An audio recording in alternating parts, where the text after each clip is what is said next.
എല്ലാവർക്കും നമസ്കാരം. ഞാൻ doctor Jayashree Vaman, professor, department of obstetrics and gynaecology, government medical college, Thiruvananthapuram. ഇന്ന് ഞാൻ സംസാരിക്കാൻ പോകുന്ന പൊതുജനങ്ങൾക്കായി ആദ്യത്തെ 3 മാസം ഒരു ഗർഭാവസ്ഥയിൽ അറിഞ്ഞിരിക്കേണ്ട കുറച്ച് കാര്യങ്ങൾ.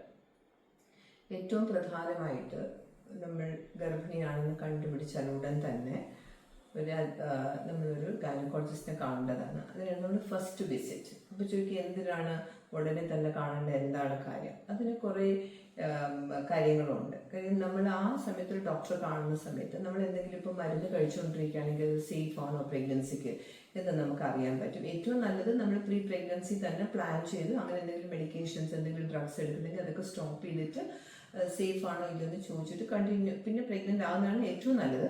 ഇൻ കേസ് നമ്മൾ അറിയാതെ ഗർഭമായിട്ടുണ്ടെങ്കിൽ ഉടൻ തന്നെ നമ്മളൊരു ഡോക്ടറെ കണ്ടു കഴിഞ്ഞാൽ ഒന്ന് നമ്മുടെ ഡേറ്റിംഗ് ഓഫ് പ്രഗ്നൻസി, നമ്മുടെ പ്രഗ്നൻസി ഈ ഡേറ്റ് അനുസരിച്ച് കറക്റ്റ് ആണോ എന്ന് കണ്ടുപിടിക്കാൻ പറ്റും. രണ്ടാമതായി ട്യൂബിൽ വല്ല ഗർഭമോ അങ്ങനത്തെ ഉള്ള എന്തെങ്കിലും സാധ്യതയുണ്ടോ, അങ്ങനെയാണെങ്കിൽ നമുക്ക് സ്കാൻ ചെയ്ത് അതും നമുക്ക് കണ്ടുപിടിക്കാൻ പറ്റും. അങ്ങനെ കുറച്ച് കാര്യങ്ങൾ നമുക്ക് ഡേറ്റിങ്ങും എക്ടോപിക് പ്രഗ്നൻസി, മറ്റെന്തെങ്കിലും ഇഷ്യൂസ് ഈ പ്രഗ്നൻസി റിലേറ്റഡ് ആയിട്ടുണ്ടോ എന്നുള്ളൊരു ഫസ്റ്റ് വിസിറ്റിലാണ്. പിന്നെ അതുകൂടാതെ അതിനൊപ്പം തന്നെ ഡോക്ടർ നമ്മുടെ ബ്ലഡ് പ്രഷർ ചെക്ക് ചെയ്യുന്നതായിരിക്കും. മറ്റെന്തെങ്കിലും അസുഖങ്ങളുണ്ടോ എന്നുള്ളത് നമുക്ക് ടെസ്റ്റ് ചെയ്ത് നോക്കാനും, നമ്മുടെ തൈറോയിഡ് ടെസ്റ്റ് ചെയ്യാനും, ബ്ലഡ് ഷുഗർ നോക്കാനും ഒക്കെ നമുക്ക് സാധിക്കുന്നതായിരിക്കും. അതുകൊണ്ട് ഫസ്റ്റ് വിസിറ്റ് എന്ന് പറയുന്നത്, ഫസ്റ്റ് വിസിറ്റും ആ ഫസ്റ്റ് ട്രൈമസ്റ്ററുമാണ് ഒരു ഫൗണ്ടേഷൻ ഓഫ് പ്രഗ്നൻസി എന്ന് പറഞ്ഞാൽ. അടിസ്ഥാനപരമായിട്ട് നമ്മൾ ഏറ്റവും കൂടുതൽ ടെസ്റ്റുകളും ഏറ്റവും കൂടുതൽ കാര്യങ്ങൾ ചെയ്യേണ്ടത് ഈ ഫസ്റ്റ് ട്രൈമസ്റ്ററിലാണ്. രണ്ടാമതായി എനിക്ക് പറയാനായിട്ടുള്ളത് സെൽഫ് മെഡിക്കേഷൻ. പണ്ട് അമേരിക്കൻസ് പറയും എവറി ഇന്ത്യൻസ് ആർ ഡോക്ടേഴ്സ് എന്ന്. നമ്മൾ ഒരിക്കലും നമ്മുടെ സ്വന്തം ഇഷ്ടപ്രകാരം വളരെ സേഫ് ആണെന്ന് നമുക്ക് തോന്നുന്ന ഡ്രഗ്സ് പോലും നമ്മൾ അങ്ങനത്തെ ഒരു മെഡിക്കേഷൻസ് നമ്മൾ കഴിക്കാൻ പാടില്ല. ഏറ്റവും സേഫായിട്ട് നമുക്ക് എടുക്കാൻ പറ്റുന്നത് ഫോളിക് ആസിഡ് ആണ്. അത് നമുക്കൊരു ഡോക്ടർ പ്രിസ്ക്രൈബ് ചെയ്യും. അതുകൊണ്ടുള്ള അഡ്വാൻറ്റേജ് എന്ന് പറഞ്ഞാൽ ഫോളിക് ആസിഡ് നമ്മൾ വളരെ നേരത്തെ തന്നെ എടുത്തു കഴിഞ്ഞാൽ ഈ തലച്ചോറും പിന്നെ ഈ നട്ടെല്ലെല്ലാം ഉണ്ടാകുന്ന ന്യൂറൽ ട്യൂബ് ഡിഫക്ട്സും അങ്ങനത്തെ ഉള്ള ഒരു പരിധി വരെ നമുക്ക് കൺട്രോൾ ചെയ്യാൻ പറ്റും. അപ്പോൾ ഫോളിക് ആസിഡ് വളരെ സേഫായിട്ടുള്ള ഒരു മെഡിക്കേഷനാണ്. ഈ ഫസ്റ്റ് ട്രൈമസ്റ്റർ എന്ന് പറയുന്നത് 12 ആഴ്ചയല്ല, അത് 13 ആഴ്ച 6 ദിവസം വരെ എക്സ്റ്റെൻഡ് ചെയ്ത് പോകാറുണ്ട്. ആ ഫസ്റ്റ് ട്രൈമസ്റ്ററിന്റെ പ്രത്യേകത വെച്ചാൽ നമുക്കൊരു എംബ്രിയോ ഫേസും ഒരു ഏർലി ഫീറ്റൽ ഫേസ് എന്ന് പറയും. ഇത് രണ്ടെണ്ണമാണ് ഈ ഫസ്റ്റ് ട്രൈമസ്റ്റർ. എംബ്രിയോ ഫേസ് എന്ന് വെച്ചാൽ ഈ ഒരു കാലഘട്ടത്തിലാണ് നമ്മുടെ കുഞ്ഞിൽ എല്ലാവിധ അവയവങ്ങളും ഉണ്ടായി തുടങ്ങുന്നത്. സോ അത് വളരെ ഒരു ഇമ്പോർട്ടൻ്റ് ആയിട്ടുള്ളൊരു ഫേസാണ്. ആ ഫേസിൽ എന്തെങ്കിലും ഇൻസൾട്ട് ഇൻ ടേംസ് ഓഫ് നമ്മുടെ ഒരു ഡ്രഗ്സ് എടുക്കുന്ന അല്ലെങ്കിൽ റേഡിയേഷൻ വരുമോ മറ്റെന്തെങ്കിലും നമുക്ക് ബോഡിക്ക് ഹാനികരമായിട്ടുള്ള സാധനങ്ങൾ ഉപയോഗിക്കുക വരികയോ ചെയ്ത് കഴിഞ്ഞാൽ ഈ കുഞ്ഞിൻ്റെ ഈ ഓർഗൻ ഡെവലപ്മെൻറ്റിനെ അത് ബാധിക്കുകയും തന്മൂലം കുഞ്ഞിന് അനോമലീസ് വരാനുള്ള സാധ്യതയും ഉണ്ടാകും. അതുകൊണ്ട് നമ്മൾ വളരെ ശ്രദ്ധിച്ചു വേണം ആ സമയത്ത് നമ്മൾ മെഡിസിൻസ് എടുക്കാനായിട്ട്.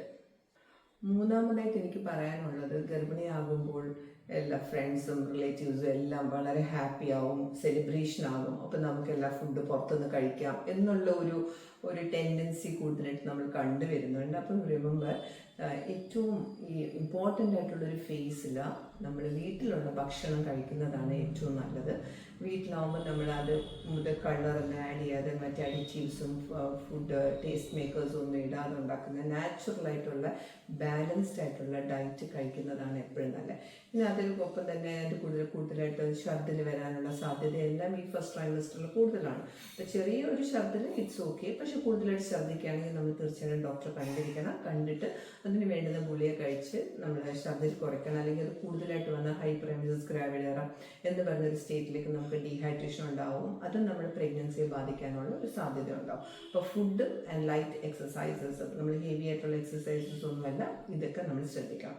പിന്നെ നാലാമതായിട്ട് എനിക്ക് പറയാനായിട്ടുള്ളത് റെഡ് ഫ്ലാഗ് സൈൻസ്. അത് നമ്മൾ എന്തൊക്കെയാണ് ഒരു ഗർഭിണി കണ്ടു കഴിഞ്ഞാൽ ഉടൻ തന്നെ നമ്മൾ ഡോക്ടറെ വിസിറ്റ് ചെയ്യേണ്ടത്. ഒന്ന്, നമ്മൾക്ക് വയറുവേദന ഉണ്ടാകുക, അല്ലെങ്കിൽ ഒരു ചെറുതായിട്ടൊരു ബ്ലഡ് സ്റ്റെയിൻഡ് ഡിസ്ചാർജ് അല്ലെങ്കിൽ ബ്ലീഡിങ് ഉണ്ടാകുക, അങ്ങനെ എന്തെങ്കിലും ഒരു ബുദ്ധിമുട്ട് കണ്ടു കഴിഞ്ഞാൽ നമ്മൾ ഉടൻ തന്നെ ഡോക്ടറെ കാണണം. ചിലപ്പോൾ അതൊരു ത്രിട്ടൻ്റെ അബോർഷനോ അല്ലെങ്കിൽ അബോർഷൻ ആകാൻ സാധ്യതയുള്ളൊരു കണ്ടീഷൻ ആകാം, അല്ലെങ്കിൽ ചിലപ്പോൾ നമ്മൾ മിസ് ചെയ്തൊരു എക്ടോപിക് പ്രഗ്നൻസി ആകാനുള്ള ഒരു സാധ്യത. അപ്പോൾ വയറുവേദന ഉണ്ടാവുകയാണ്. പിന്നെ നമ്മൾ എപ്പോഴും മൂത്രം ഒഴിക്കുന്ന സമയത്ത് മൂത്രത്തിൻ്റെ ഫ്രീക്വൻസി ചിലപ്പോൾ നമുക്ക് കുറച്ച് കൂടി വരാം. പക്ഷെ അതിന് കൂടുതലായിട്ട് പെയിനോ യൂറിൻ പാസ് ചെയ്യുമ്പോൾ ബുദ്ധിമുട്ടോ അങ്ങനെ എന്തെങ്കിലും ഉണ്ടെങ്കിൽ അതും എല്ലാം നമ്മൾ ഡോക്ടറെ അറിയിക്കണം. അത് വേണ്ടുന്ന പരിശോധനകളെല്ലാം നമ്മൾ ചെയ്തിരിക്കേണ്ടതാണ്. ഏറ്റവും പ്രധാനമായിട്ടൊരു കാര്യം പറയാനായിട്ടുള്ളത്, എല്ലാ ഫസ്റ്റ് ട്രൈമസ്റ്ററിലും ദാറ്റ് ഈസ് 11 to 14 വീക്സിലൊരു സ്കാൻ ഉണ്ട്. അത് എല്ലാ ഗർഭിണികളും ചെയ്തിരിക്കണം. അത് മെയിനായിട്ടും ആ സ്കാനിനൊപ്പം തന്നെ നമുക്ക് കുറച്ച് ബ്ലഡിലുള്ള പ്രോട്ടീൻ ലെവലും ഹോർമോൺ ലെവലും ചെക്ക് ചെയ്ത് ഈ മൂന്നും കൂടെ ചേർത്ത് നമ്മളൊരു റിസ്ക് കാൽക്കുലേറ്റ് ചെയ്യും. സ്കാൻ ചെയ്ത ബേബിയുടെ NT സ്കാനിങ് എന്ന് പറയും. അത് വെച്ചിട്ട് നമുക്ക് ഇതൊരു സ്ക്രീനിങ് ടെസ്റ്റാണ്, ഒരിക്കലും ഒരു ഡയഗ്നോസ്റ്റിക് ടെസ്റ്റ് അല്ല. ആ സ്ക്രീനിങ് എന്ന് വെച്ചാൽ സാധ്യത കണ്ടുപിടിക്കാൻ.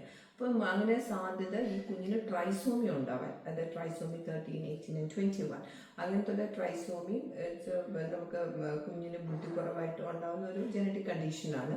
അപ്പം ആ ട്രൈസോമി ഉണ്ടോയെന്ന് നമുക്ക് സ്ക്രീൻ ചെയ്യാൻ നമുക്ക് റിസ്ക് ഉണ്ടോ എന്ന് കണ്ടുപിടിച്ചതിന് ശേഷം ആ സ്ക്രീൻ പോസിറ്റീവായിട്ട് വരുമ്പോൾ നമ്മൾ ഫർദർ ഡയഗ്നോസ്റ്റിക് ടെസ്റ്റാണ് ചെയ്യുക ടു കൺഫേം അത് നമുക്ക് ട്രൈസോമിയുടെ ഇഷ്യൂസ് ഉണ്ടോ എന്നത്. എല്ലാ ജനിതകമായിട്ടുള്ള ഇഷ്യൂസും നമുക്ക് അതുവഴി കണ്ടുപിടിക്കാൻ പറ്റിയെന്നിരിക്കത്തില്ല. അപ്പം അത് വളരെ ഇമ്പോർട്ടൻ്റ് ആയിട്ടുള്ള ടെസ്റ്റാണ്. എല്ലാ ഗർഭിണികളും അത് ചെയ്യേണ്ടതാണ്. അടുത്തതായിട്ട് എനിക്ക് പറയാനുള്ളത് നമ്മുടെ മെൻ്റൽ ഹെൽത്ത്.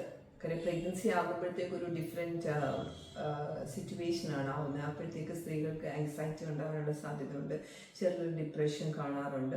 അപ്പം അതിന് നമ്മുടെ ഒരു ഫാമിലി സപ്പോർട്ടോടു കൂടി നമുക്ക് അത് മാനേജ് ചെയ്യാൻ പറ്റില്ല. കൂടുതലായിട്ടും ഇഷ്യൂസ് വരുവാണെങ്കിൽ തീർച്ചയായിട്ടും നമുക്ക് ഡോക്ടറെ കാണണം. അത് ഹോർമോൺ ഫ്ലക്ച്വേഷൻ്റെ ഭാഗമായിട്ട് ഉണ്ടാകുന്ന ഒരു കാര്യമാണ്.